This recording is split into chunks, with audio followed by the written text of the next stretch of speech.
What is up, Kryptonians? Guess who is back? Guess who is back in front of the camera? Back doing videos. It's been a long time coming for anybody that has followed this channel and stayed subscribed and has been waiting on me doing a video for a while. Thank you for hanging in there. Thank you for being patient with me. To say that a lot has happened since the last time I've been in front of this thing is the understatement of the fucking century. I should probably dedicate an entire video into what life has been since the last time I did a video. Stay tuned, that'll probably be coming up in the next week or so. I really wanted to get back into doing my videos, doing my reviews. I got a couple of podcasts on the way that I'm working on, so all of that is stay tuned stuff. But today we're gonna get down to business. Today I wanted to take some time to give my thoughts on the director's cut for part 1 of the Rebel Moon saga. If you guys don't know what Rebel Moon is, I mean, Rebel Moon is the saga that Zack Snyder has directed and put on Netflix. We had 2 PG-13 cuts for Rebel Moon, and now we have 2 rated R cuts for Rebel Moon, and I'm going to be talking about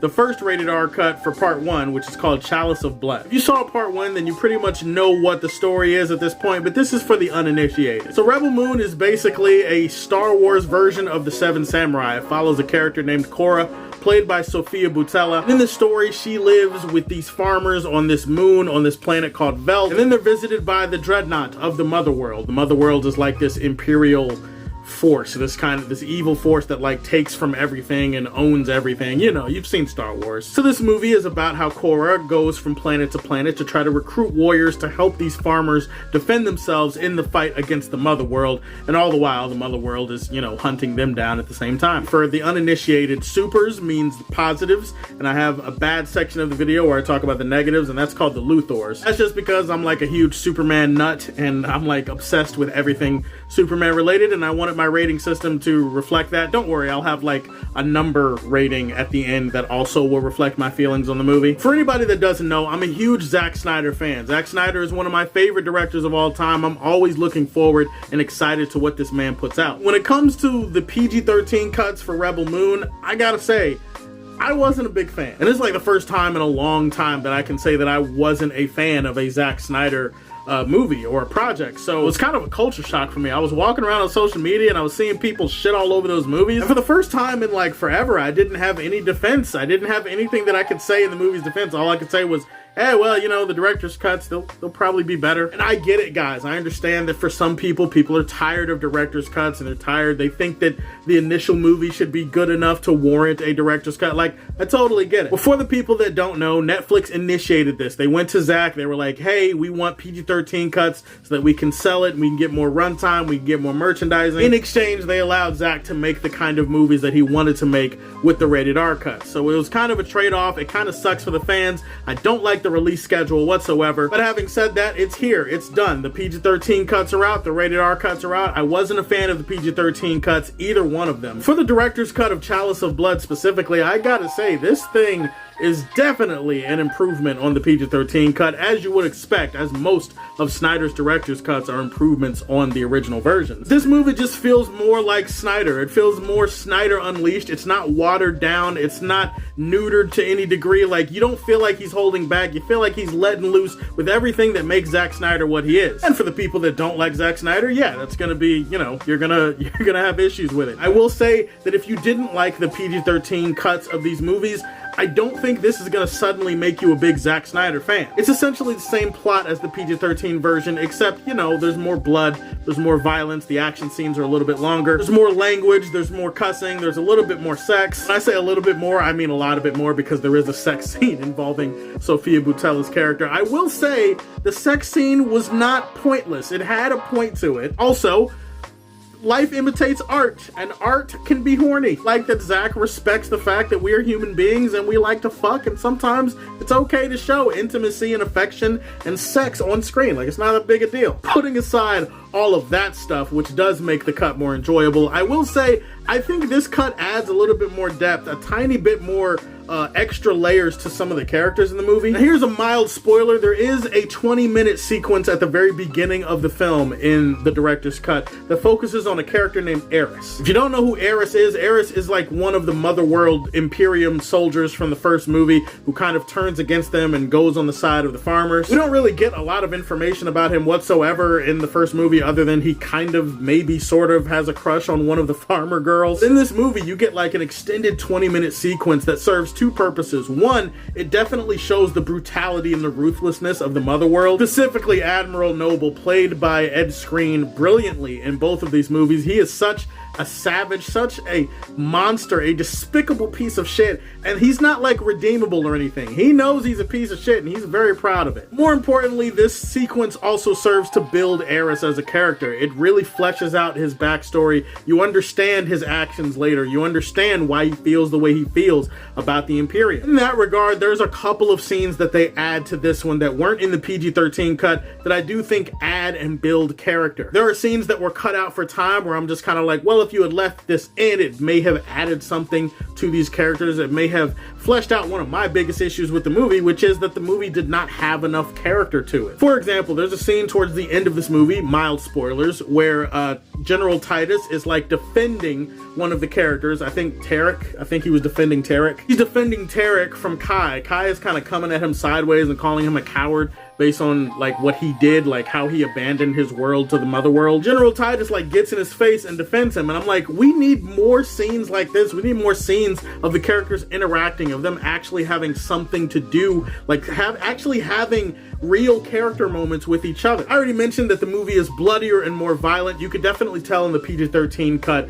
that the violence was sanitized to a certain degree. Zack Snyder is a very adult, heavy metal type of director. He is sanitized. It's just not the best look for him. It sticks out like a sore thumb. Most of the time, Quentin Tarantino can make the kind of movie that he wants to make, and usually it's got rated R stuff in it. It's got blood, it's got some sex, people are cussing, and you could tell if a Quentin Tarantino movie all of a sudden didn't feel like that. Well, that's what the PG-13 cuts for Rebel Moon feel like. They feel like a movie that has been watered down and sanitized to the point that it doesn't feel like a Zack Snyder movie. And I get why Netflix wanted to go this way, but I just feel like it kind of backfired and blew up in their faces a little bit. Zack Snyder has always filmed really gorgeous, beautiful looking movies with excellent cinematography, amazing contrast, shadows, and lighting. One of the things I love about the visuals in these Rebel Moon movies is that it's not always just a beautiful image for the sake of a beautiful image. A lot of times it's also an image that adds to the world building. Like, it's something where you see something weird and cool and interesting, you're like, what the hell is that?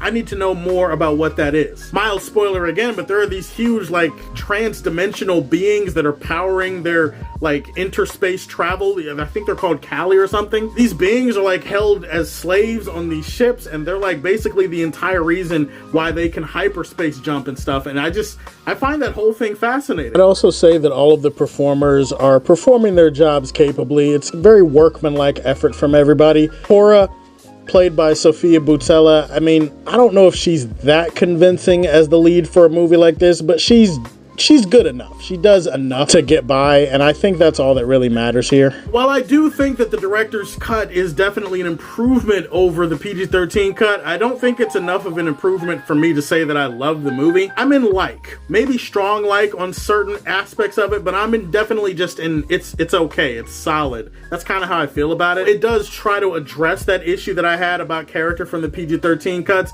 It doesn't fix it completely, and it still feels like we waste a lot of time in this movie not getting to know the character. One of my complaints is that the characters kind of show up and they all get this really cool intro scene, and then for the rest of the movie they're kind of put on autopilot. Like, they don't really have a functioning say or agency in the story at that point. It feels like they show up and they do their thing, and then they're only there for the action for the rest of the movie. They don't say or do anything of consequence. You know how I know this is still an issue in the director's cut? Because one of the characters, Darian Bloodaxe, he dies in both cuts of these movies, and both times I felt nothing for him. Why? Because Darian Bloodaxe was introduced, and then 5 to 10 minutes later, he is gone. I know that Ray Fisher is a solid actor, and so he's trying to deliver his lines as hard as he can, and I get all of that. His intro scene is actually kind of cool. Beyond that, we don't spend any real time with his character, and then his character dies, and the movie treats it like it's a moment I'm supposed to care about.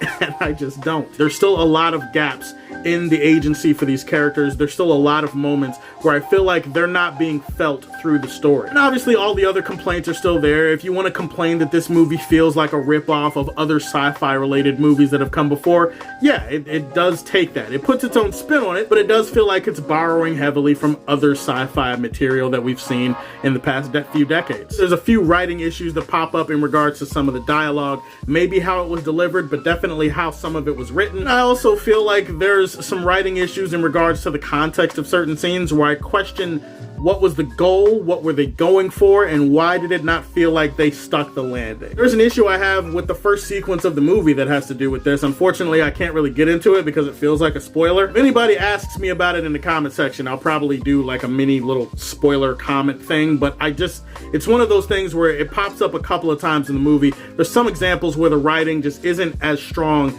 as I feel like it could have been. I think a very fascinating world has been teased here by Zack Snyder. Granted, a world built on the backs of other worlds that have come before it, but still pretty interesting. If you liked the PG-13 cut, you're probably going to really like or love the director's cut, especially Chalice of Blood. Chalice of Blood was actually a pretty good time. I am going to leave this one in the Daily Planet. My first review coming back. I'm very excited to get into all the other stuff that I've missed out on over the past few months. Stay tuned for more announcements. Stay tuned for another video where I address why I went underground for a whole year. And stay tuned for my review for part 2, which I think is called The Curse of Forgiveness. Please like and subscribe if you haven't already. And as always, if you like what you see, tell me how you feel and stay tuned to hear more from the Man of Steel. Peace.